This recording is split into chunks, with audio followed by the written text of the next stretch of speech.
नमस्कार प्यारे दोस्तों, स्वागत है आपका आज की क्लास के अंतर्गत। राजस्थान की जिला दर्शन की सीरीज के अंतर्गत आपका एक बार वापस स्वागत करते हैं। दोस्तों, जैसा कि आपको विदित है कि राजस्थान के नवीनतम जो जिले गठित हुए हैं उनको लेकर के अपकमिंग एग्जाम में मोस्ट क्वेश्चन आने की प्रायोरिटी है। तो उसी को ध्यान रखते हुए राजस्थान के प्रत्येक जो नए जिले बने हैं उनके तहसीलों को, उनके गांवों को क्लास से, जियोग्राफी से, हिस्ट्री से, करंट से जोड़ते हुए अपनी शुरुआत कर रहे हैं। और इस क्लास के बाद में हम सारी चर्चा करेंगे, जैसे आप ओपन का देख रहे हो, जैसे कि आप सभ्यता की बात कर रहे हो, सारी बातें आपको मिलेगी है, उनके एक्सप्लेन करेंगे, व्याख्या करेंगे। और उसके बाद में क्लास के बाद में इसकी जो पीपीटी पीडीएफ आपको जीके भी रख के जाएंगे, टेलीग्राम चैनल वहां पे मिल जाएगी। जो बच्चे यहाँ पे न्यू है वो इस वीडियो के डिस्क्रिप्शन के अंतर्गत है, लिंक के माध्यम से अपना टेलीग्राम चैनल ज्वाइन कर सकते हैं, वहां आपको इसकी पीडीएफ है वो अवेलेबल करवा दी जाएगी। चलिए शुरुआत करते हैं दोस्तों। राजस्थान की जिला दर्शन की सीरीज में हमारा आज का जिला कौन सा है? अनूपगढ़ जिला है। जैसा कि आपको विदित है कि राज्य सरकार के द्वारा नवीनतम जिले और संभाग की जो घोषणा कब की गई थी? 17 मार्च 2023 को है। 17 मार्च 2023 को घोषणा हो गई थी। मंत्रिमंडलीय जो मंजूरी मिली थी वो कब मिली थी? 4 अगस्त 2023 को है। और अधिसूचना कब जारी की गई थी? 6 अगस्त 2023 को। और अधिसूचना को लागू कब किया गया था? 7 अगस्त 2023। तभी से ये जिले है प्रभाव में, अस्तित्व में आ गए थे। लेकिन प्रभारी मंत्री जो इन जिलों के बनाए गए थे उनके द्वारा इनका जो उद्घाटन किया गया था ना, वो किया गया था 15 अगस्त 2023 को है। तो उसी के अंतर्गत हम करने जा रहे हैं दोस्तों, अनूपगढ़ जिला है। देखिए, सबसे पहले आपसे पूछा जाएगा ये जो अनूपगढ़ जिला है ना, वो किन किन जिलों से अलग किया गया है, किस किन जिले से इसको अलग किया गया है? तो अनूपगढ़ जिले को अलग किया गया है किन दो जिलों से? एक तो इसको अलग किया गया कहां से? गंगानगर से है। और एक इसको अलग किया गया है किससे? बीकानेर से है। तो बीकानेर और गंगानगर दो जिलों से इसको अलग किया गया है। बीकानेर गंगानगर से इसको अलग कर दिया गया है। दूसरी बात करते हैं, इसके सीमावर्ती जिले कौन कौन से हैं? तो सीमावर्ती जिले की बात करेंगे तो श्री गंगानगर भी आ जाएगा, और कौन सा आ जाएगा? बीकानेर जिला आ जाएगा है। तो अब इसका संभाग कौन सा बनाया गया? इसका संभाग बनाया गया था किसको? बीकानेर को है। बीकानेर संभाग के अंतर्गत 4 जिले हैं। बीकानेर भी है, गंगानगर भी है, बीकानेर भी है, गंगानगर भी है, हनुमानगढ़ भी है और अनूपगढ़ है। तो पहले चूरू था, वो सीकर संभाग में आ गया है। अब गंगानगर के अंतर्गत अनूपगढ़ अलग किया गया गंगानगर से, बीकानेर से, और अनूपगढ़ किस में आ गया है? बीकानेर संभाग में आ चुका है ये है। और अब बात करते हैं अनूपगढ़। अनूपगढ़ का जो संस्थापक थे वो कौन थे? महाराजा अनूप सिंह थे। अनूप सिंह ने अनूपगढ़ की स्थापना की थी, वो कब की थी? 1678 में। सन मोस्ट इंपोर्टेंट ध्यान देना है, 1678 में अनूप सिंह ने अनूपगढ़ की स्थापना की थी। और दूसरी बात, अनूपगढ़ का प्राचीन नाम आपसे पूछा जाएगा तो क्या जाएगा? चुग्गेर। तो अनूपगढ़ का प्राचीन नाम क्या है? चुग्गेर है। एक बात और है, हम बात करेंगे, पहले योधेय प्रदेश कहा जाता था, गंगानगर उत्तरी क्षेत्र हनुमानगढ़ को बोलते थे। अब इसमें अनूपगढ़ भी आ जाएगा है। तो राजस्थान का योधेय जो प्रदेश है वो कौन सा जाएगा? यहाँ पे अनूपगढ़ पार्ट इसमें शामिल हो गया, गंगानगर हनुमानगढ़ तो है ही। और अनूपगढ़ का प्राचीन नाम क्या है? चुग्गेर है। अब इसकी आप आकृति देखोगे ना, इसकी शेप कैसी है? जैसे कोई शेर है, जैसे कि शेर है वो क्या है? बैठा हुआ है। तो बैठे शेर की तरह इसकी आकृति है। तो इसकी आकृति कैसी है? एक बैठे हुए शेर के समान है। शेर के समान आप डेगी की बात पढ़ोगे, शेर बैठे शेर के समान हम किसकी पढ़ेंगे? अनूपगढ़ की विशेषता पढ़ेंगे, इसकी शेप को लेकर के है। दूसरी बात, अब बात करते हैं अनूपगढ़ के अंतर्गत महत्वपूर्ण बातें क्या क्या है। सबसे पहले अंतरराष्ट्रीय सीमा, ये अनूपगढ़ किसके साथ सीमा बनाता है? पाकिस्तान के साथ सीमा बनाता है।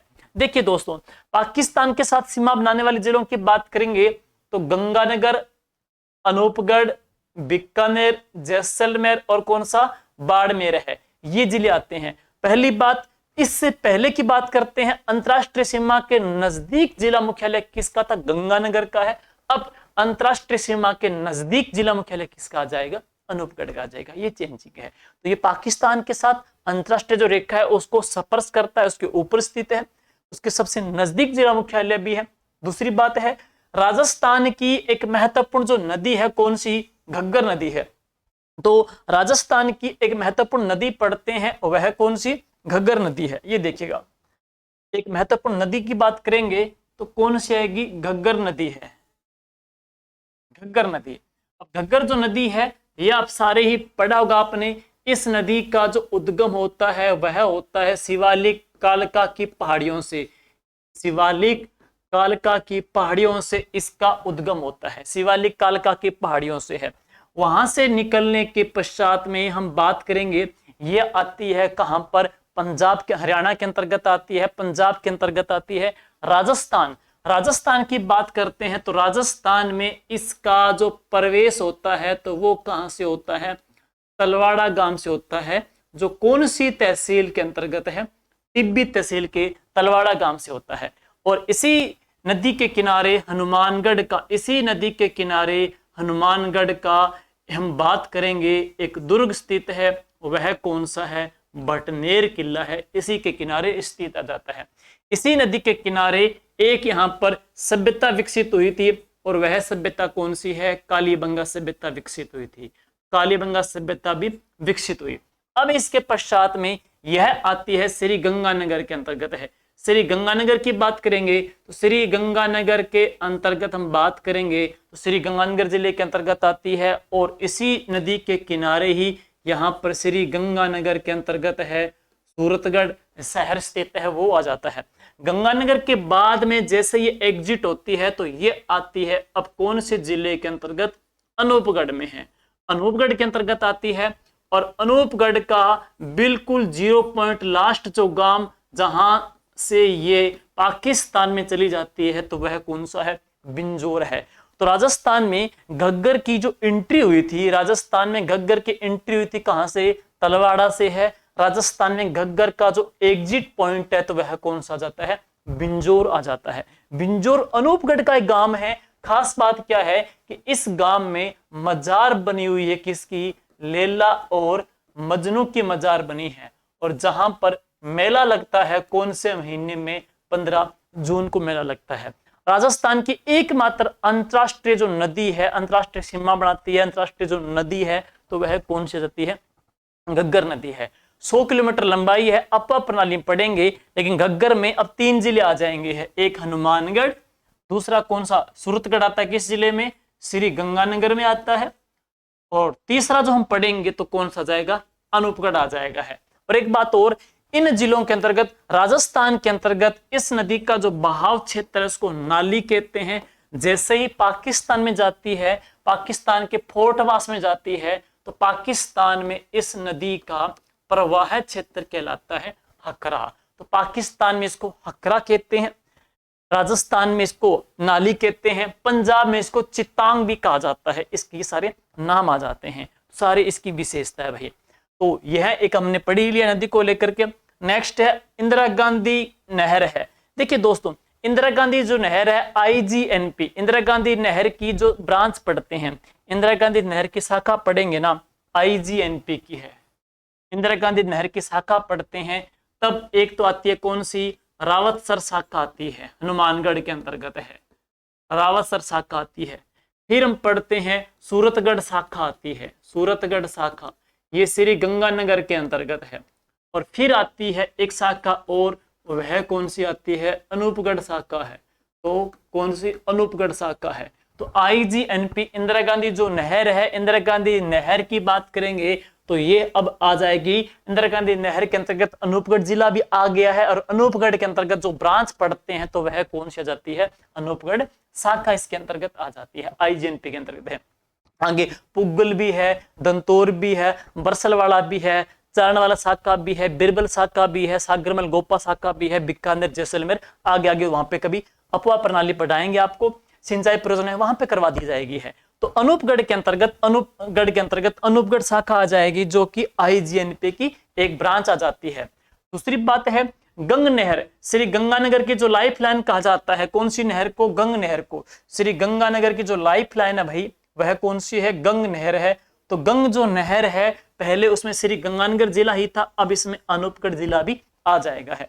लक्ष्मी शाखा भी है, सिमेजा शाखा भी है, करणी शाखा भी है, लालगढ़ शाखा भी है, चारों इसकी शाखाएं हैं गंग नहर की। गंग नहर की टोटल जो लंबाई है वह कितनी है, 129 किलोमीटर है, 129 किलोमीटर है।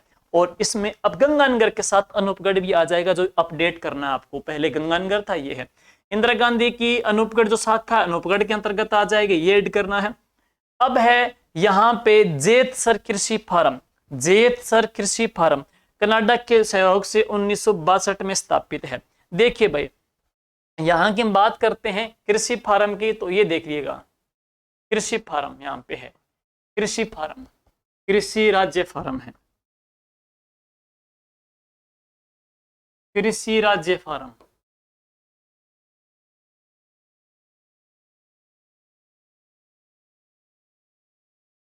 कृषि राज्य फार्म 2 है। अब राजस्थान के अंतर्गत हम बात करते हैं पहला कृषि राज्य फार्म, और राजस्थान के अंतर्गत सेकंड कृषि फार्म है। राजस्थान का पहला जो कृषि फार्म है वह कौन सा है? सूरतगढ़ है। राजस्थान का पहला कृषि फार्म सूरतगढ़ वाला है। और सूरतगढ़ कृषि फार्म है, ये कब बना था? 15 अगस्त 1956 को, 15 अगस्त 1956 को बना था। और किसके सहयोग से? सोवियत संघ के सहयोग से है। तो यह किसके संघ से बनाया गया था? सोवियत संघ के सहयोग से इसकी स्थापना हुई थी, 15 अगस्त 1956 को है। एक बात और है, यह कृषि फार्म है एशिया का सबसे बड़ा। तो यह एशिया का सबसे बड़ा कृषि फार्म है, एशिया का सबसे बड़ा कृषि फार्म है। तो वह कौन सा है? सूरतगढ़ वाला है। दूसरे की बात करेंगे तो राजस्थान का दूसरा जो कृषि फार्म है तो वह कौन सा है? जेतसर कृषि फार्म है। और जेतसर कृषि फार्म किसके सहयोग से स्थापित है? कनाडा के सहयोग से स्थापित है। जेतसर कृषि फार्म की जो स्थापना हुई थी वह कौन से वर्ष हुई है? 1962 के अंतर्गत है।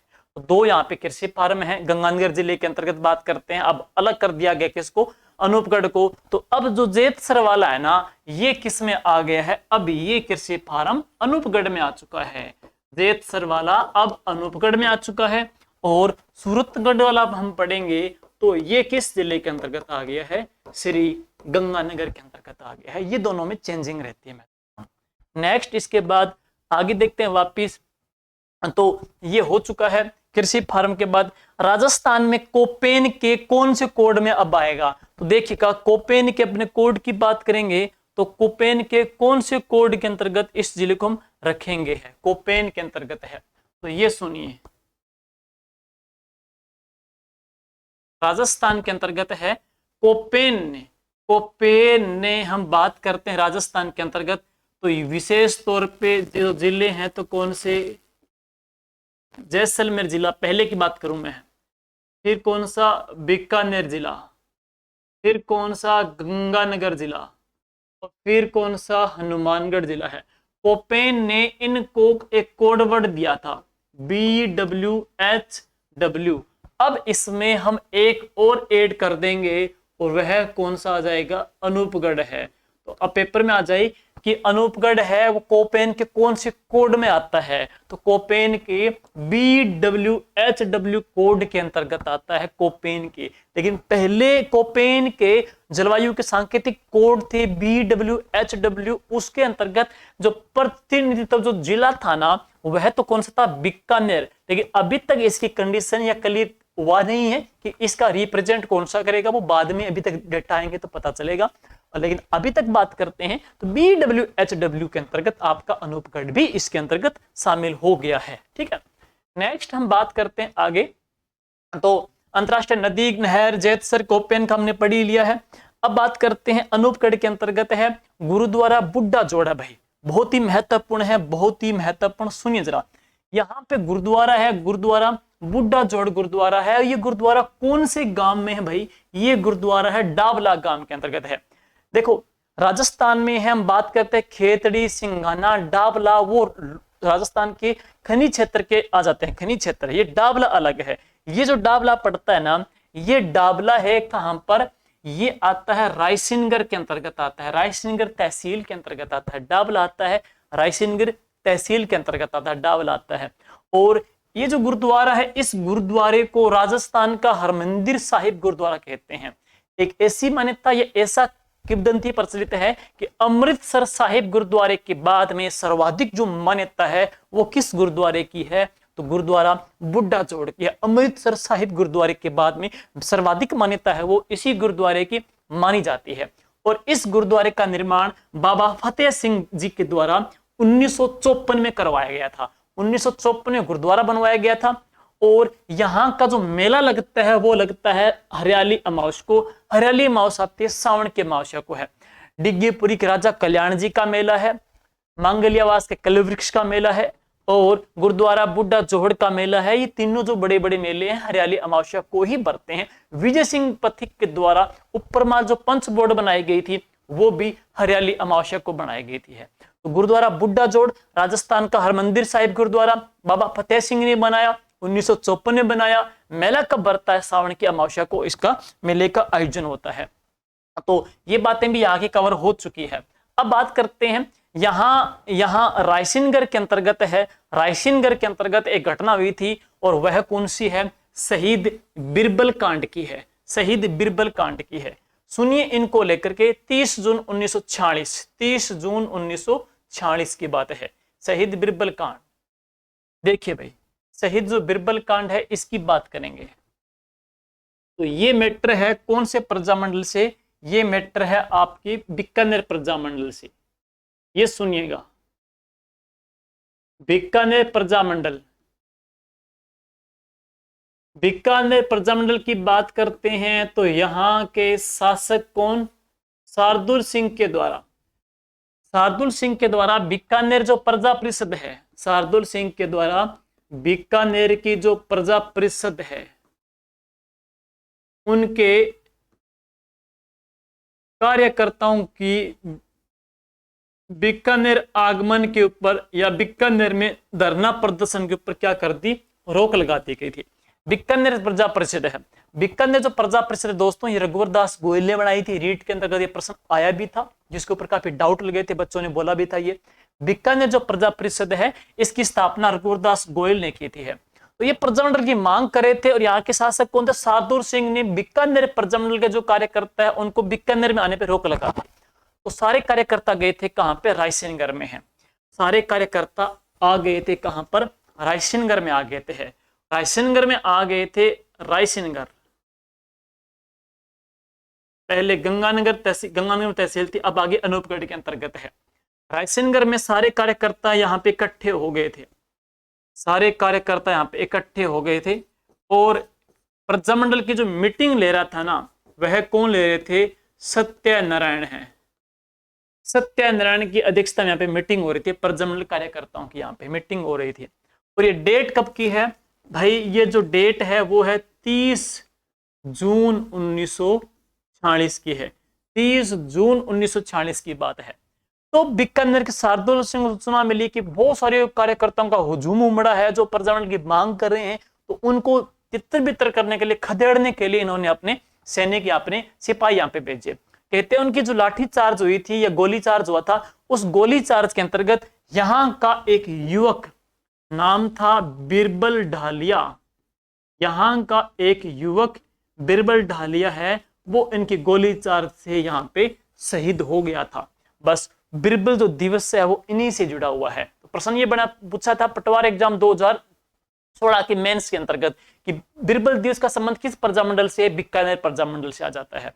इनकी स्मृति में जैसलमेर जिले के अंतर्गत है बिरबल शाखा निकाली गई है। इंदिरा गांधी नहर से है। इंदिरा गांधी नहर से जैसलमेर में सागरमल गोपा शाखा तो है ही, दूसरी कौन सी है? बिरबल शाखा भी है। बीकानेर प्रजामंडल में बिरबल दिवस बनाया गया था। बिरबल जो कांड हुआ था वो कब हुआ था? 30 जून 1946 को रायसेनगर के अंतर्गत। गुरुद्वारा बुड्ढा जोड़ भी डाबला गांव रायसेनगर के अंतर्गत है। नेक्स्ट इसके बाद है, अब बात करते हैं विजयनगर के अंतर्गत आते हैं। विजयनगर देखिए भाई, विजयनगर की क्या खूबी है? विजयनगर के अंतर्गत डाडा पम्माराम जी का मेला लगता है। यहाँ के संत डाडा पम्माराम जी का जो मेला है फाल्गुन के महीने में लगता है। और पूरे कितने दिन लगता है भाई साहब? तो ये लगता है पूरे के पूरे 7 दिन तक मेले का आयोजन होता है। नेक्स्ट, पानी की मांगों को लेकर के गड़साना में 2004 में किसान आंदोलन हुआ था। तो गड़साना जो यहाँ का है ये भी अनूपगढ़ की तहसील है। यहाँ पे किसान आंदोलन हुआ था 2004 के अंतर्गत है और जिसमें एक किसान शहीद हो गए थे। कौन? चंदूराम जी किसान यहाँ पे शहीद हो गए थे, जिसकी जांच के लिए एक कमेटी बनाई गई थी। कौन सी? केजरीवाल कमेटी बनाई गई थी। इसके बाद हमने पीछे पढ़ा था कि इंदिरा गांधी नहर का घग्गर जो नदी है, घग्गर नदी का राजस्थान में 0 पॉइंट। घग्गर नदी जैसे हनुमानगढ़, गंगानगर, अनूपगढ़ राजस्थान में बिल्कुल अंतरराष्ट्रीय सीमा के ऊपर एक गांव है, कौन सा, बिंजोर गांव, वहां जाकर के खत्म होती है, उसके बाद जाती है पाकिस्तान के अंतर्गत है, तो पाकिस्तान के अंतर्गत जाती है। बिंजोर जो गांव है वहां पर लैला और मजनू का मेला लगता है, कब, 15 जून को, और ये घग्गर नदी का लास्ट पॉइंट है वो भी कौन सा है, बिंजोर आ जाता है। अब इसके बाद में कुछ 2-3 बातें और बची है। यहीं अनूपगढ़ के अंतर्गत दोस्तों एक सभ्यता और खोजी गई थी, कौन सी, बरौर सभ्यता है। अनूपगढ़ में बरौर सभ्यता का उत्खनन हुआ था, कब, 2003 के अंतर्गत, 2003 में खोजी गई थी। लेकिन 2006 साल क्यों इंपॉर्टेंट हुआ, क्योंकि 2006 में यहां से 8000 सेलखड़ी के मणके प्राप्त हुए थे। सेलखड़ी के हरसों या सेलखड़ी खनिज आता है, उसके मणके मिले हैं 2006 के अंतर्गत, और ये बरौर सभ्यता एक सैंधवकालीन सभ्यता मानी जाती है। तो दोस्तों ये थी महत्वपूर्ण जो बातें हैं। हालांकि कुछ तथ्य जो रह रहे हैं, कौन कौन से, जैसे रेड क्लिफ रेखा के साथ कितनी किलोमीटर सीमा लगाता वगैरह वगैरह ना, वो बातें रह रही है। अभी तक उनका ऑफिशियली डेटा आ जाएगा तो हम अपने वो भी नोट डाउन कर लेंगे हैं, ठीक। इस प्रकार से ये यहाँ की कला की है, और इसके अलावा ये यहाँ की हम कह सकते हैं हिस्ट्री की है, यहाँ की ज्योग्राफी की है। इतनी जानकारी है एक बार राजस्थान के अनूपगढ़ जिला दर्शन को लेकर के है। इसकी पीपीटी पीडीएफ आपको टेलीग्राम चैनल में मिल जाएगी, जो जीके विद राकेश जांगिड़ के नाम से है। और बिल्कुल जो बच्चे यहाँ पे नए हैं, शेयर कीजिएगा, लाइक कीजिएगा, और दोस्तों कमेंट भी कीजिएगा, ताकि अगला जिला हम इसी प्रकार से शानदार तथ्यों के साथ आपके सामने प्रदर्शित करें। थैंक यू, जय हिंद, जय भारत।